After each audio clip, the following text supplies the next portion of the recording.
ዕላል ምስ ንጉስ ዓርከይ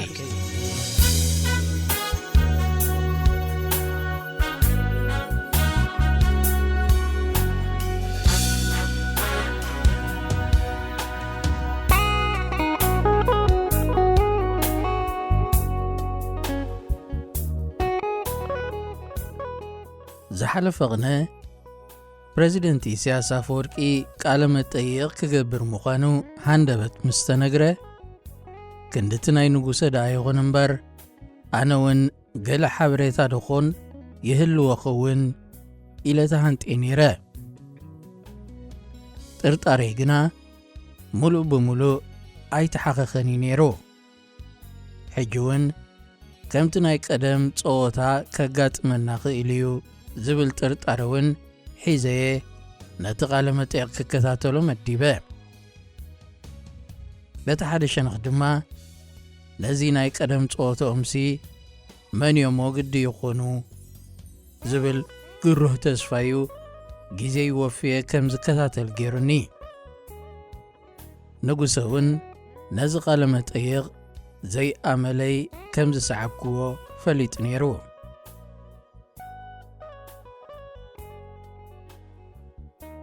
سبعي دالو مس أفكت حيزك أخو نمبر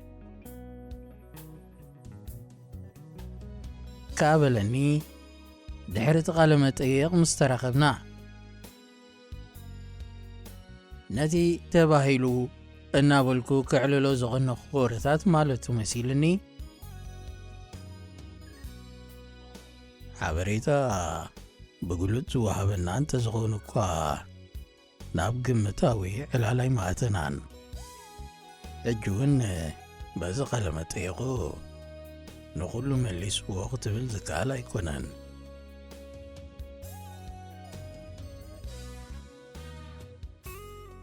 ንስኻ ሓበሬታ ወዲ ሓበሬታ ትብል ኣለኻ ወሬንታ ዓብሰልከዩ ርኢኸዮ እንዲኻ ሰብኣይ ንጉዳያት ካብ ሱር መሰረቶም ጀሚሩ እዩ ዝምልሰሎ። أنكوز قرمنيني تي عمكت ولتأتيو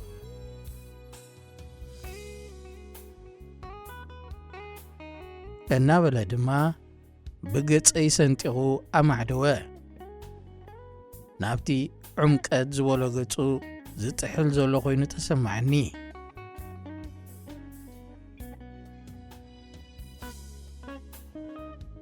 أين يمو لتي عمكت تولو زلغا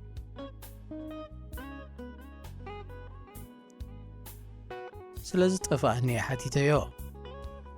ንጉሰ ግና ከምኡ ይመሰሎን።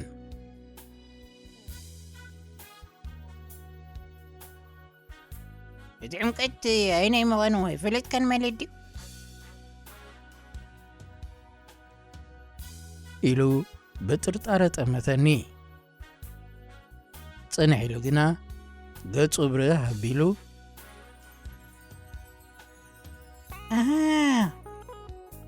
መረዳዩ ኣበይካ ዝኸውን ዝብል ግምት ለገሰለይ።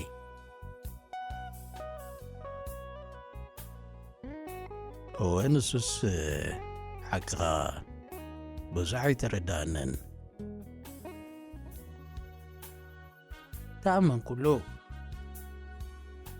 ኣነ ጥራይ ዘይኮንኩስ ካልኦት ብዙሓት እውን ከም ዘይተረድኦም እየ ዝኣምን።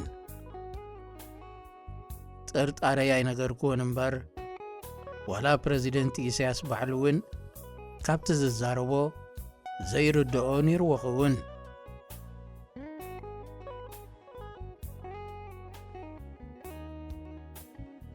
ላህመቱ ኢትካ ምዝራብ እንዲና ለሚድና ኮይና ንኣብነት ቁጠባ ክንብል ከለና بغندزي عبيدو بغندزي نكيو عد قلي كاب عد قلي بغندزي تبليت قال ملنا والكايو غنقرنا تانيو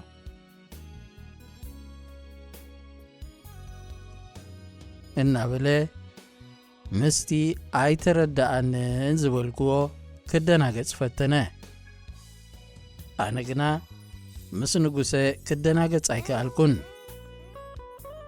قالوا قالات كم زلوا كم مرح هاجر يغديحوا መራሒ ሃገር ድማ ካብ ገለ ጽሑፋት ቀዲሑ ነቲ ትሕዝቶ ብሓውሲ ቃጫጭ እናቕረበ ንሞያተኛታት ዘናእስ ሞያተኛ ኮይኑ የረኺበዮ።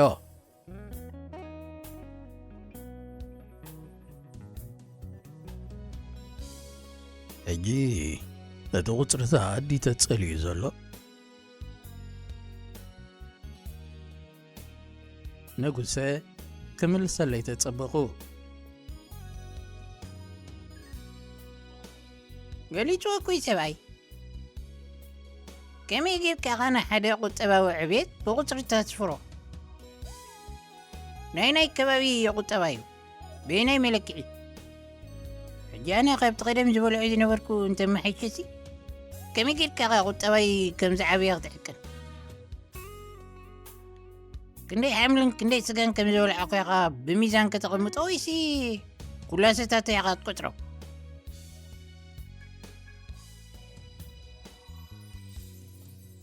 ኢሉኒ ባዕሉ ኽርትም ኢሉ ሰሓቐ።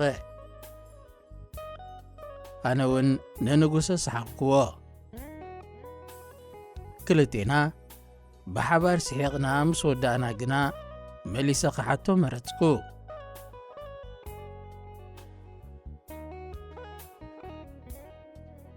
ብቁጠባ ተዓቢ ዲኻ ዘለኻ ወይሲ ተንቈልቁል?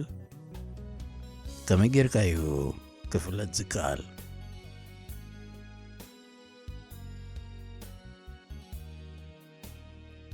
እዚ ጂዲፒ ወዲ ጂዲፒ ዝብልዎ ቁፅሪታት እናኸሸንካ ዝስራሕ ስእሊ ሰቒልካ ምዃኑ ይገልጽልና።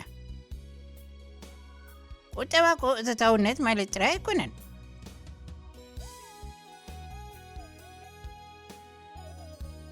ዝብል መረዳእታ ክህበን ፈተወ።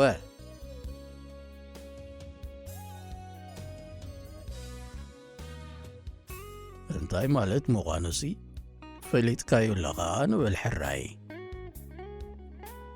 እንታይ ማለት ምዃኑ ክትነግረኒ ዝደሊ ዘለኹ?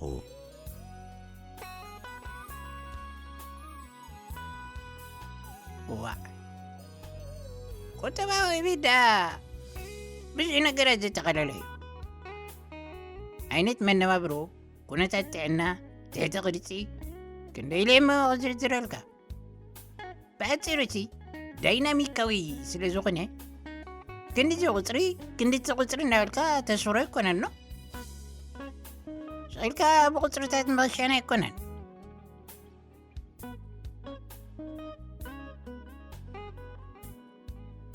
ስለ ዝሰሓቕኩ ንሱ እውን ፍሽኽ እናበለ ኣከ እኳ ሰቒልካ ቁፅርታት እናስበርካሲ ዓዲ ኽስቶ ንዓዲ ኽስቶ ቀዲማታ ገለመለ ምባል ሰቒልካ እዩ። ኮርሶ ተረኺቡለይ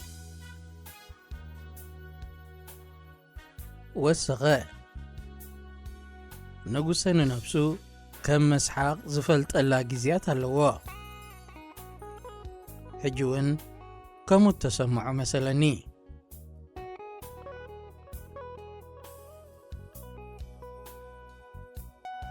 በዚ ትብሎ ዘለኻ ምኽንያት ኳ እዩ እቲ ቓለ መጠይቕ ዘይተረዳእኒ።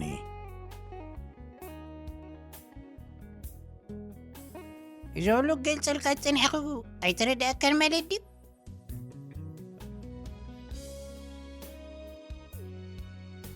ፍሽኽታ ጥፊኡ ሓተተኒ።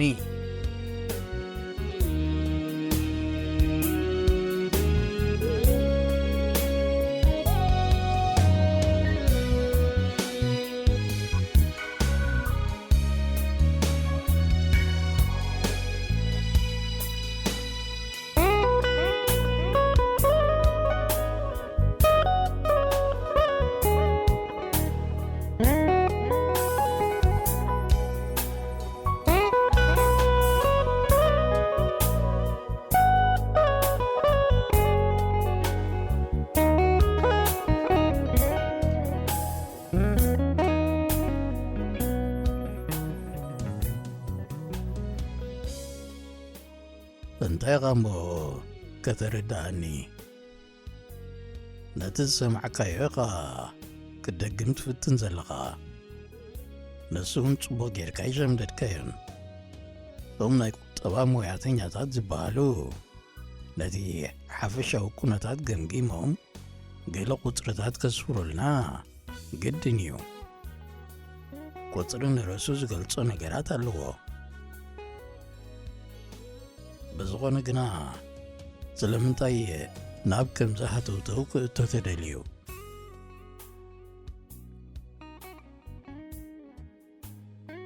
نجرك كوي بريزيدنت إسياس نعنت نجر كم سرتا جميل خبر ديلي نزوغني نجر دحر وايتا سلازي لوسي كاو جميل كاقا قمقم زلكا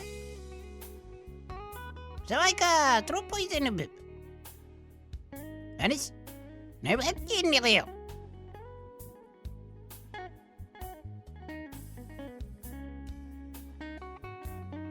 ተደንቕዎ ሰባት ክትህልዉ ግድን እዩ ዘዘንበቦ ከካፍለና ዲና ኸንደልዮ ናይ ቁጠባ ምሁራት ወላ ፈላስፋታት እኳ ኣይተሰኣኑን ነሳቶም ገለ መደብ ሰሪዖም ኣስተምህሮም ሃቡና ነሱ ግና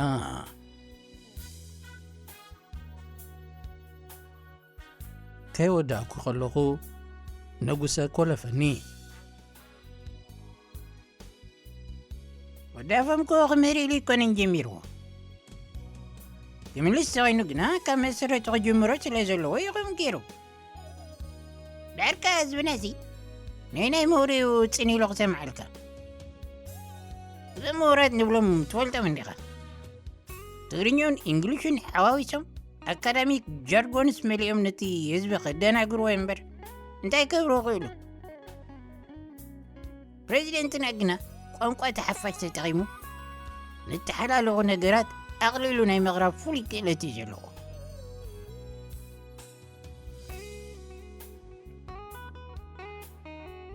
ኣነ ደኣ በንጻር ወንዲ ዝመስለኒ ንቐለልቲ ነገራት እዩ ዝሓላለኾም እዩ ዝብል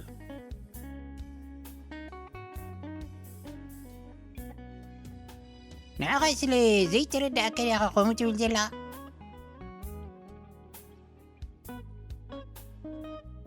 ዘይተረዳእንሲ ስለምንታይ ትነሱ ዝፈልጦ ካልእ ኩሉ ኣይፈልጦን እዩ ኢሉ ዝግምት ምዃኑ እዩ ካልእ ዘይተረዳእን ድማ ስለምንታይ ንቤት ጽሕፈቱ ወኪሉ ኣብ ክንዲ ዝምልስ ናቱ ጦብላሕታታት ክነግረና ዝመርጽ ምዃኑ ኣብ ክንዲ ሓበሬታ ዝህበና ድማ ስለምንታይ ከስተምህረና ከም ዝፈቱ እዩ ትምህርቲ ዝብሎ ዘለኹ ድማ ናይ ብሓቂ ዝተጸንዐ ይመስለካ ጎስጓሳዊ ትምህርቲ እዩ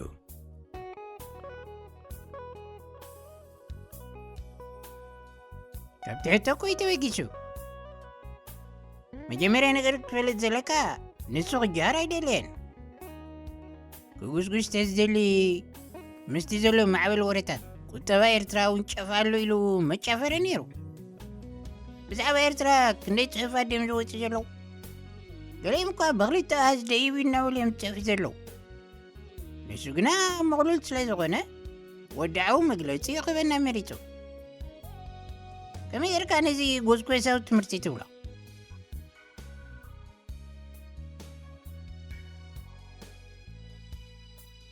ኩነታትና ነፈልጦ እንዲና ብዛዕባ እቶታውነት ከይንሓትት ኢሉ ዘዋደዱ ሕቶን ዝሃቦ መልስን እዩ ነይሩ እቶም ፀብፃባት ከም ዝበልካዮም ቁጠባዊ ዕቤት ከስፍሩ ከለዉ ካብ ባዶ ተበጊሶም ኣይኮኑን ኣብ እቶታውነት ተመርኪሶም እዮም ስኢሎሞ ቁጠባዊ ዕቤት ድማ ብእቶታውነት ጥራይ ከም ዘይዕቀን ድማ ገልጸልና ነይርዎ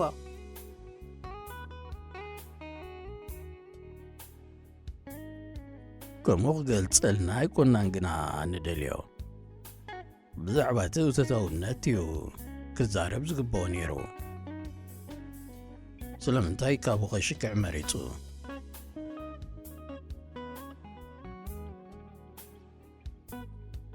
ስለ لمتى عقنا نزاعته تاونت تتقطع زلقة وإذا تاونت تري نقطة وعبيد أي عقنوني ناتي بالك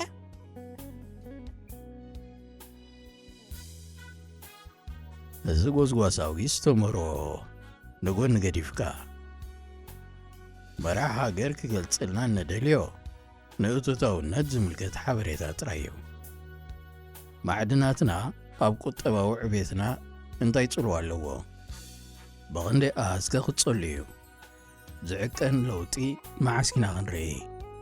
ማእከላይ እቶት ዜጋታትከ ይዓብድ እዩ ዘሎ ወይስ ይንእስ? ዝኣመሰሉ ነጥብታት ኣልዒሎ ክዛረብ እዩ ዝግብኦ። ነሱ እዩ ዝምልከቶ እምበር ኣስተምህሮ ምቕራብሲ ናቱ ዓውዲ ይኮነን።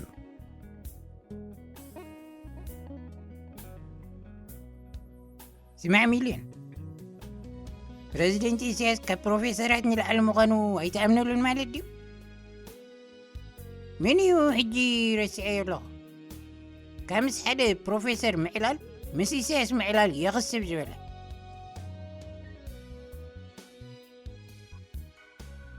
كمو زبالة ኣይዝክርኒ ኣሎ እንተኾይኑ ኣጽቡቕ መራሒና እሞ መዓስ ክዕለና ኾይና ደሊናዮ በታ ቦትኡ ወኪሉ ሓበሬታ ብሎ ዋላ ጸብጻብ ከቕርበልና ኢና ንጽበዮ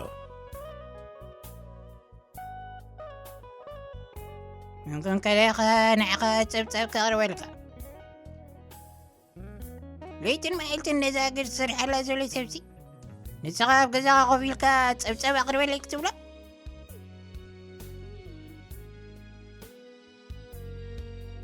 ኢሉ ንጉሰ ተገረመ።